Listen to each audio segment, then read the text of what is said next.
માહોલ જામ્યો હોવાના સમાચાર છે। વાદળછાયા વાતાવરણ વચ્ચે વરસાદનું આગમન થયું છે। Satellite, Jodhpur, Vastrapur, ST highway, Pakwan 4 રસ્તા, જજીસ બંગલો વિસ્તાર, અહીં વરસાદી માહોલ છવાયો છે।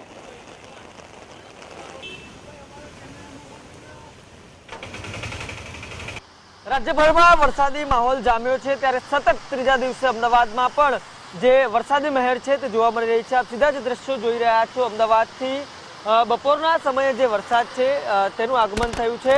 અમદાવાદના પશ્ચિમ વિસ્તારના મોટા ભાગે જે વિસ્તાર આવેલા છે ત્યાં વરસાદ છે તે અત્યારે પડી રહ્યો છે। પાછલી અડધો કલાક જેટલા સમયથી વરસાદ છે તે સતત વરસી રહ્યો છે। અમદાવાદની ખાસ વાત કરવામાં આવે તો સવારથી જે પ્રમાણે વાદળછાયું વાતાવરણ હતું અને તે વાદળછાયા વાતાવરણની વચ્ચે બપોરના સમયે જે અત્યારે વરસાદ છે તે પડી રહ્યો છે।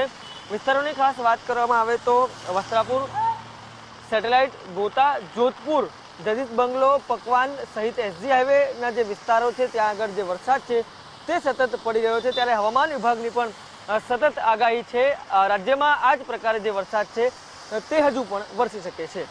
કેમેરા પર્સન અરવિંદ સાથે રોનક વર્મા, TV9 અમદાવાદ।